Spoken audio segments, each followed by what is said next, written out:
Okay, guys, welcome back to day one of elasticity. The topic is also named as properties of material in your textbooks. Okay, so if you don't find this topic of elasticity, look for the name properties of materials. Okay, but the idea elastic, the idea itself, like that, the idea of elastic nature itself, that's what you're going to talk about in this topic. Okay, the whole idea is about the elastic nature of materials. But first of all, let me start with some ideas. Raise your hands and answer about this thing. Which is more elastic, iron or rubber? That is a very Rubber, sir. rubber. Shubham Rubber, has sir. already answered the question, but yeah, let's Rubber, discuss. sir. Which is more elastic, guys? Rubber, Sir, sir. if we heat iron, it Sir, will be in, more sir, elastic, in sir. layman words, it's rubber, but it's iron according to Yes, sir, I think physics. iron. What? I didn't get you, Sharad. In layman words, it is rubber, but In in what? physics, like in general, sir, like, General, it is rubber, but in physics, it is iron. yes, sir, the weight is defined. No, it's not. That is not how it works. Sir. Vamshi, Sir, I think rubber, sir. Or rubber on.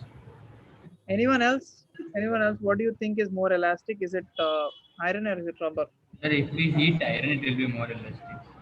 Now, this is the first important point that everyone thinks as a wrong perception. Okay, people think the nature of elasticity comes from the way it bends. Like if a material is bending, you think it is more elastic. But let me give you an answer. Iron is more elastic than rubber. You people need to understand the properties of material on a different level from this point onwards. Okay, yeah, according to you, when you see it, iron easily bends, but rubber easily bends, but iron doesn't bend. That is what your opinion is. But elasticity is not about bending. Okay, that is the first mistake people think. Elasticity is not about shaping out. Elasticity is about the nature to bring itself back to its original position. If you shape it out, it has to come back. Okay, now you have a doubt. When you bend a rubber, it comes back to its original shape, so you're calling it elastic. But when you're bending an iron rod, now here is the point that you need to clearly follow. When I'm talking about the elasticity of iron, I'm not talking about completely shaping it out. I'm talking about take an iron rod, hit it. If you hit it, it slightly displaces and it oscillates, it starts oscillating. You people must know this fact by now. When you hit an iron rod, it actually vibrates at a very high frequency, which is like most of these rods oscillate at 400, 500 oscillations per second. Your eye cannot even see those oscillations. Okay, 400 and 500 oscillations per second. Just try to understand. Your eye can only take what 16 frames per second. So it basically is oscillating at 400 oscillations per second. So you obviously can't see it. But the idea is take a iron rod, take an iron rod, take a rubber rod, deform both, like he try to hit them both. Let us say rubber is bended like this. Let us say iron has only bent like very little. It's not really bending, it just deformed for a second. But the way this pulls back, but the way this pulls back, iron pulls back to its original shape. Iron tries to reform into its original shape so fast, with so much of force. I can clearly call this is more elastic. Now remember, guys, elasticity is not about just shaping out, it is about how quick or how strong it tries to come back to its original position. Sharath, what is it? What's your doubt? Sir, so the one which wobbles more is less elastic. No, the one, like simply try to think about it in this form, like the one which tries to come back to its original position, like in a really strong manner. Like the elastic, the restoring capability must be high. It's as simple as that. Okay, sir. Okay. Yes, Mayur is asking, is rigidity related to elasticity? all the things, rigidity, brittlity. Do you even know these words? Rigidity, brittlity, plasticity. Let me write all these words. Let me write all these words and let's check if you people know these things. Rigidity, plasticity, brittlity, malleability, ductility,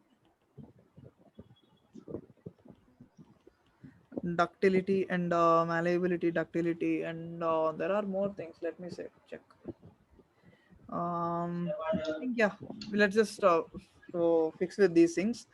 Do you people know these words? Malleability, ductility, rigidity, brittlity. Do you even know these words? Some of the words you might know, but we are going to understand all of these properties in this topic. Okay, and none of them are actually elasticity. Elasticity is a different property. All these things are properties of a material only, but it depends in different regions. It's a different quantity, so we can't simply say a material is elastic or brittle or plastic just by looking at it. Okay, you have to do a lot of things so that you get the properties out of the material. Okay, like you need to check whether do you people know about this thing?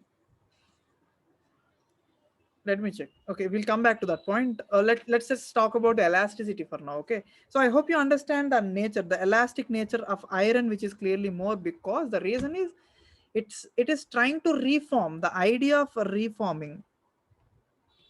Okay, so you can actually define elasticity like that the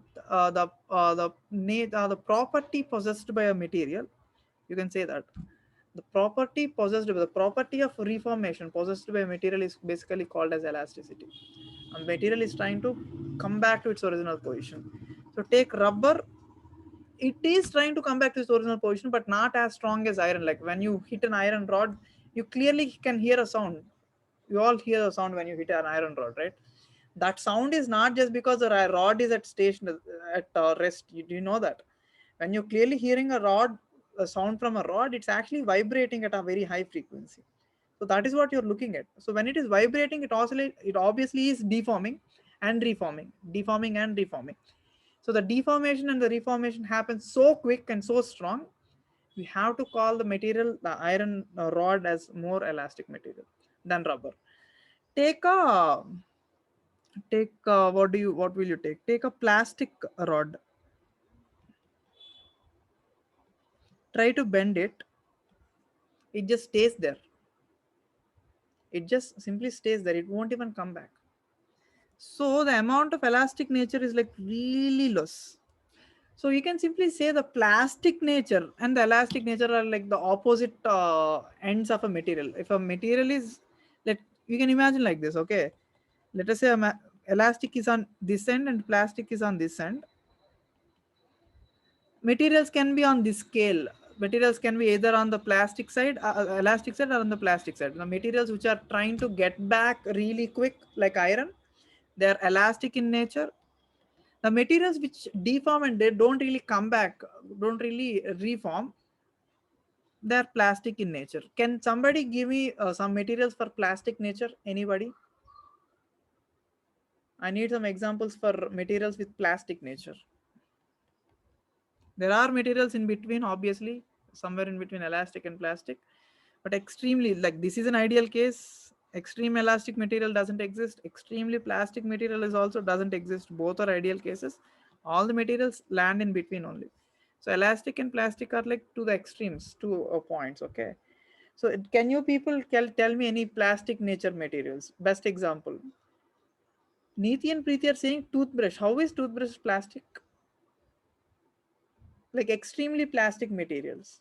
Sharath is saying polythene covers. You don't really have to give such examples. The best example is a bubble gum, a chewing gum. Not a bubble gum, not a bubble gum, just a chewing gum. Bubble gum can actually stretch and come back, right? I'm not talking about a bubble gum, a chewing gum. Or atta, take atta. Take atta for example, okay? Atta paste. When you mix it, when you deform it, it won't even try to come back to its original shape. You all know that, right? Like take clay. Take clay, for example. They're extremely plastic.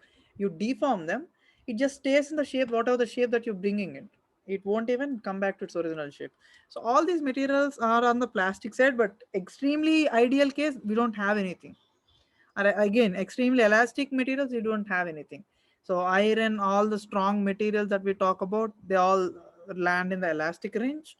We can say they're all more elastic than other materials. Rubber would be somewhere around here. So rubber definitely is elastic, but iron is more elastic, obviously. Okay. So that is the idea. All the springs that we use, we compress them. We compress them. Even though it is compressed, it has to come back to its original shape. So that is why we call it as, what do you say? They're clearly elastic, not ideally elastic. If you deform it, if you deform a spring for enough number of times, it also deforms. So it is not exactly elastic. There is some elastic material in it. Nature in it. Now coming to all these properties, we will talk about them. The rest of the what is the brittle nature, malleability, ductility, and all, we will slowly talk about it. For now, we are only going to talk about one simple thing, which is called as elastic material. I mean, elastic nature of a material only. We are not really going to talk about the. I mean, plastic nature is just a theoretical thing that you need to know. We don't really need any problematic answers on the plastic nature, but on the elastic nature, we are going to learn a lot of things. So let's just clearly focus on the elastic nature or elasticity of a material. Let's just clearly focus on the elastic nature of a material. Now, slime is plastic in nature. Sumantraj is asking slime. Yeah, slime is kind of plastic in nature. Now, guys, before I start this topic, I think I need you people to go through some theory. It can be either from your IP textbook or HC Verma, where they explain the true depth in nature, the in-depth nature of all the materials. Okay, let me go through this thing, take you through this thing. In HC Verma, this is a topic. Okay, some mechanical properties of matter. They clearly talk about the molecular structures of material. I'll talk about them in the class right now, don't worry. But I need you to go through this theory, like how the bonds form, how different types of bonds will affect a material, ionic bond and covalent bonds. And he talks about the states of material. You might have come across this thing already in the chemistry, but just give it a read through. Okay, this material especially. Then he brings the topic to the idea of elasticity, and this is where we need to put our attention right now. The idea of elasticity. For the next few days, we're only going to talk about the elasticity. Although there is a small detour from the topic of elasticity where we talk about percentage changes and percentage errors, but first of all, let's talk about elastic nature. Now, where does this nature of elasticity come from? Like, if you have a solid, first of all, my question: do liquids have elastic nature? And gases, do they have elastic nature or not? Anybody? Do liquids and gases, do they have elastic nature or not? Raise your hands and talk about it. You can't simply say things like that. Raise your hands, guys. Raise your hands and talk about it. Do liquids and gases have elastic nature or not? No, sir. They always try to go from a high potential area to low potential area. So They always there's try to what? like Yes, try so to go to flow from from a high higher potential to potential low to lower potential, sir. potential. So you cannot. Are you trying to say that you cannot compress a? Are you trying to say that you cannot compress a liquid at all? Are you We can saying that compress you it, but cannot deform a liquid at all? It's simple, sir. We just yes, sir. But put it in a yes, sir, different we can. But container. it doesn't try to get it to its natural states. There's Anyone no else? specific shape for it, Anyone sir. else has any arguments about it? Mazida, what's your argument on it? Mazida. Okay, Aniket. So all of them have some elastic nature. So even liquids and gases also express, I mean, like exhibit elastic nature. Is that what you're trying to say? Yes, sir. Yeah. Mazida? Sir, I think gases will, sir, but liquids I don't think so, sir. Because when gases are compressed, they try to gain their volume again, but Yes, sir. liquids That's are why. Okay, yes, sir, Mazida. liquids they don't try to get it to their natural state, sir. Okay. So I think that I can't hear your voice at all. even liquids and gases have the elasticity, I guess. Something's wrong. Either something's wrong with my speakers or you people are speaking really low. So she's saying the same thing that I said. What Both is of it? them have Even I elasticity. said, So she yes, is saying sir. that all the liquids and gases also have exhibit Yes, sir. Yes, So sir. elastic. not all the liquids, sir. Like, Now, sir, I'm guys, not sure about liquids, sir, but first gases of all, do have elasticity. yes, it's a yes for everything. Okay, they all do exhibit elastic nature. We will start with solids. We will just start with solids and their nature of elasticity. Then we will be talking about the elasticity of liquids and gases also. Of course, all these materials do show some properties of elastic. Now, are they ideal? No, nothing is ideal, but they do show some elastic nature for sure. But how they show and all, we will talk about it. Let's talk about the solids first of all. Now, did you people already? Somebody sent a message. Wait a second.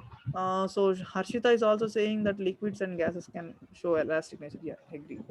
Now let me come back to this point. What was I saying? Uh, Mazida, you have a doubt? Okay. So can I say the hardest substance on earth also elastic? Yes. Mayur is asking a doubt. Is diamond elastic? The hardest material on earth is the Yes, diamond. sir. Is it elastic? If you Yes. can compress Yes, sir. it. It is elastic. Even this also shows elastic nature. You cannot say this all the materials that we are aware of. You can't simply say that a material doesn't show elastic nature. Okay. I think you people need to look at the way a material is showing elasticity. Okay. Mayur, what is it? Sir, can I say that the diamond is the has the most elasticity on earth, sir? No, no, no, no. You can't really say a material has more elasticity just because it is strong. Okay. Now, the strength of a material is different. Elasticity of a material is different. So Completely. what is definition of elasticity? Uh, like we already discussed, it's just a capability of reformation. That's all. Can we say that? It's just an ability of a Yes, sir. material to reform to its original shape whenever it is deformed. Can we say Sir, that? I thought something like Yes, sir. as far as it goes, that much it tries to come back, like how we learned in SHM. What? Like I thought something like how much it's compressed, that much it tries to come back. That is what I exactly put into a better words, right? Well, like sir, When we a learned that formula, material is right? F is equal deformed, to when a kx, something material like is that. deformed, Aniket, listen. When a material is deformed, the ability to get back to its original shape is called as elasticity. That's what I'm trying to say. And you're putting it Okay, in sir. words like whatever it is expanded, it is coming back. Okay, but you get my point, right? It's the Yes, sir. ability to get back to its original shape is basically elasticity. Now, just because a material is strong doesn't mean it is more elastic. Elasticity depends on something else, which I'm about to discuss right now. Mayur, what is it?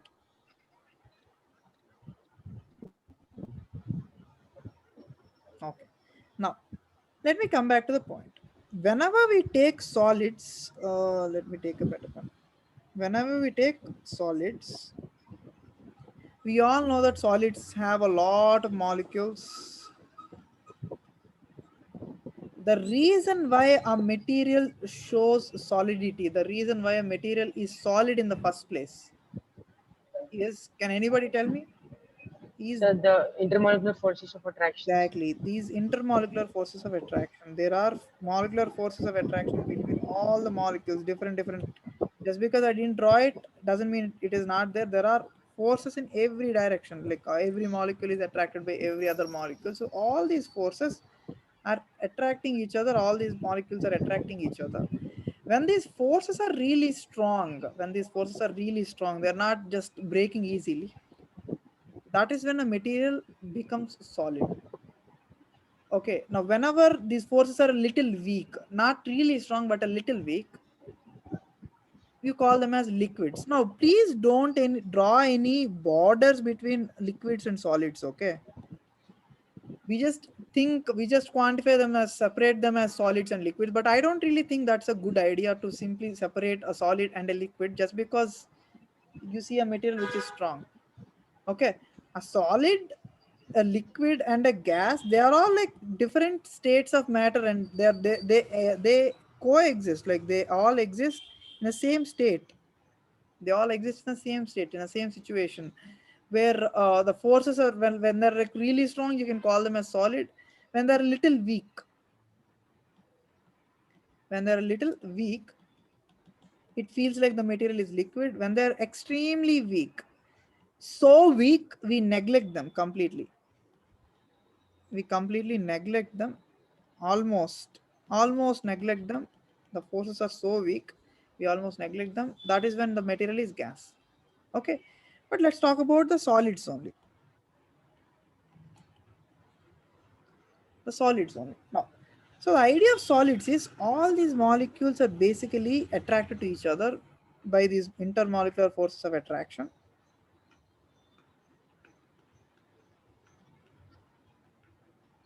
All these molecules are attracted to each other by these intermolecular forces of attraction. But the best part about these forces are they act like spring forces. Now they are not springs. Remember this point, they are not springs. You don't have springs inside molecules and molecules, okay?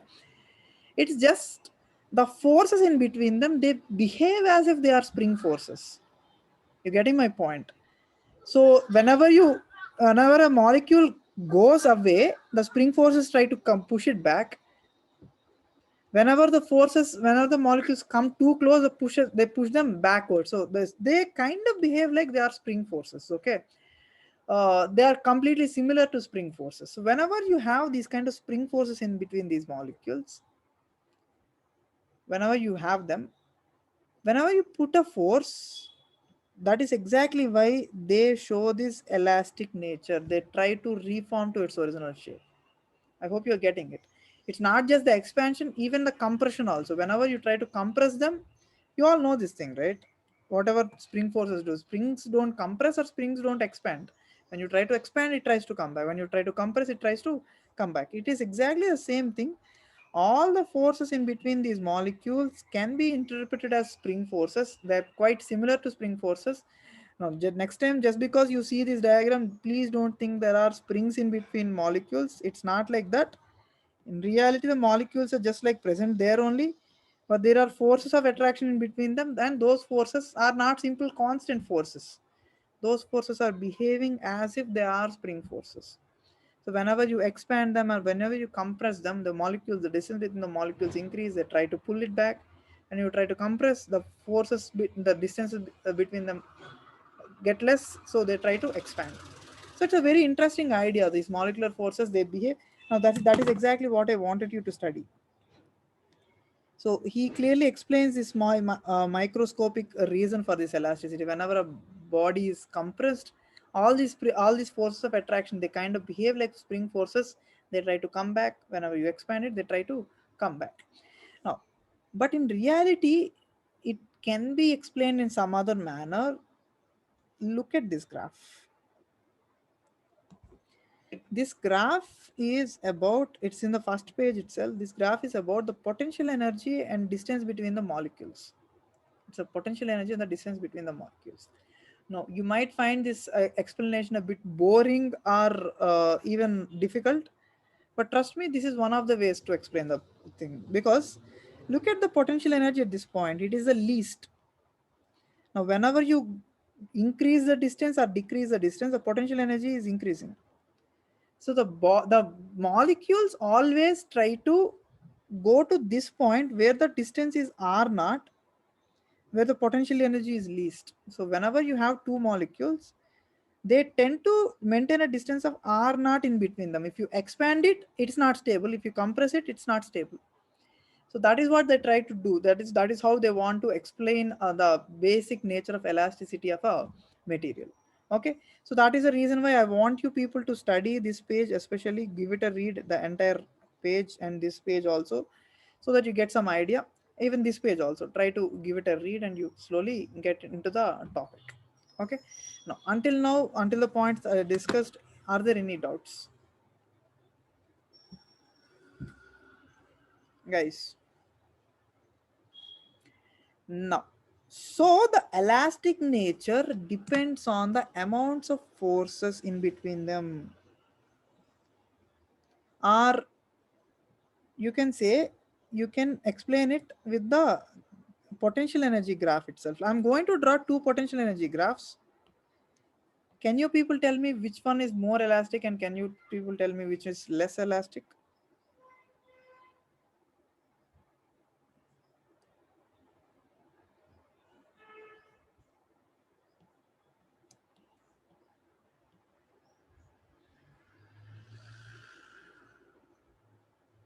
Again, this is potential energy, or case A, case B. Can somebody tell me which case is more elastic? Is it case A or case B? Which is more elastic? Sumant. Sir, I think case A, sir. Case A, why? So because the decrease and increase in the potential energy when we go is Is pretty exactly. high, Now, sir. Sharath is also saying case A is the answer. I also agree. The reason why is, at this equilibrium Slope position, is more, whenever sir. you move, the energy change is so steep, it will try to come back to its original position very strong. But look at this, it's not that steep. You don't really see that steep changes in this case. You getting my point? Yes, Yes, sir. sir. Yeah. So guys, this is how one of the ways that you can understand the basic idea of elasticity.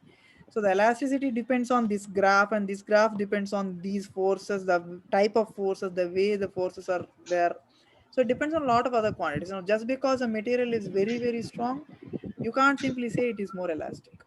Things can be really strong but not elastic. So there are different ways to put all these ideas. Okay. Once we are clear about this, I need you to introduce to a small subtopic which is very important, the idea of stress, which is something that you people go through all the time. Stress. It's not exactly the same stress. Can somebody define stress when it comes to a material, like the kind of stress? Let us say I'm putting some force on this thing, like I'm trying to expand that, I'm trying to compress, I'm trying to bend it. Which part is it exactly that we're talking about as a Sir, stress? which comes to original state, sir. Yeah, Vamshi? Sir, which it comes to original states. No, I'm talking about stress. I'm not talking about elasticity. Yeah, if it comes to its, Sir, when a body is compressed, sir, when a body is compressed, like the force that it experiences is stress, sir. Mazida is saying that restoring force is nothing but stress. Is that what you're trying to say, Mazida? Yeah, you said the same thing. Restoring force is stress. Can you people agree? There is Sir, this. I think Yes, sir. the force that is driving the compressibility. Raghav is asking another good doubt. Is stress and strain the same things? Is stress and strain, is it the same things? No, but they're completely related. The more the stress, the more the strain. Stress is like the effect that you're putting on our body, amount of stress. The strain is the effect, the, what do you say, the result. You can simply say that's the result. Let me talk about it. Now, whenever you have a wire, let us just say a simple wire, elastic wire, you try to put force on it on both the sides. You try to put the force on it on both the sides. This force is creating stress, and they define stress as the tension at any point, but by this area of cross section. This is how they defined stress as. Okay, so stress is not just about force, it's also about area. The best example for stress is, I can put some amount of force on my finger like this. I don't really feel the pain. If only I put the same amount of force taking a needle, Take a needle and put the same amount of force. It definitely hurts because there is more stress, because the area, when you take a needle, the area of cross section of the needle is very, very little.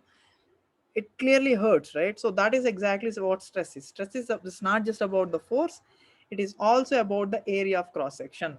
You can put in heavy force, you can put like really high amount of force, but when the area is also high, the stress is not high. You can have a high amount of force or tension, but the area is also high, the stress is not that high. You getting my point? Again, just because the force is less, you can't say stress is less. So the stress is clearly depending on both the tension in the material and the area of cross section. So this is how they define the stress. There are different types of stresses for sure, but we will discuss all of them tomorrow most probably. I just wanted to introduce the class today. But what about strain? Now strain is the result. Whenever I put this stress, let's just say the body has changed its length, like the body has increased its length.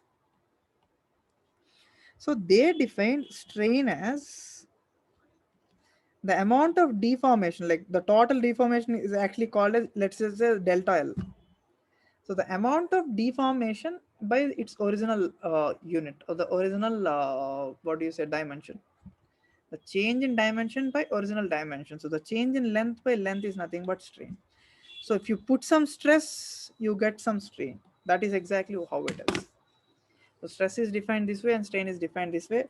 Just like there are different types of stress. I'll just give you some names. There are stresses like longitudinal stress, and there is shear stress, and there is volume stress or bulk stress. So similarly, there will be longitudinal strain, and there will be shear strain, and there will be bulk strain. There will be all the three kinds of things when we are going to discuss these things tomorrow most probably. I'll just give you a simple idea of it, okay? Longitudinal stress and longitudinal strain are because of, like, whenever you try to expand it like this, just along its length, whenever you try to put some force along some body's length, that is basically longitudinal thing. Now shear stress is when, how do I put it? Let's just take this watch belt, okay? I try to elongate it like this. That is nothing but longitudinal stress. I try to twist it like this. I try to twist it like this. That is shear stress. So there will be shear strain. This is longitudinal. This is shear stress and shear strain. And then comes the volume stress. Volume stress is basically like trying to compress from all the way. Like, take my head, try to put stress on from all the directions. So that is basically volume stress. Okay, like try to put a ball deep inside a lake, like a very deep depth into the depth lake, in a very deep lake. And there will be high pressure and there will be stress from all the direction. That is called as volume stress, and there will be bulk stress also. It's a similar name. Okay, so we are going to talk about all these things, these three things tomorrow most probably. Okay. So yeah, somebody saying, Vamshi is saying they're directly proportional, but we will talk about them tomorrow only. They are directly proportional in some cases only. We will talk about them tomorrow only. So just like an introduction class today, I want you to read this thing. I want you to give a read through this textbook, all the 3 pages, the first page, second page, third page also. All the 3 pages, I want you to go through them and give it a good read. Once we are done with it, we can discuss the further topics tomorrow. Now, just regarding today's class, are there any doubts? Please raise your hands. Anybody? Well, then I think no one has a doubt in today's class. Yeah, this is just an introduction class. So I think I can end the session. I know this is a small session, but in tomorrow's session, we'll discuss more things about it. All right. So thanks so much, guys, and we will meet again tomorrow morning. All right. Bye-bye.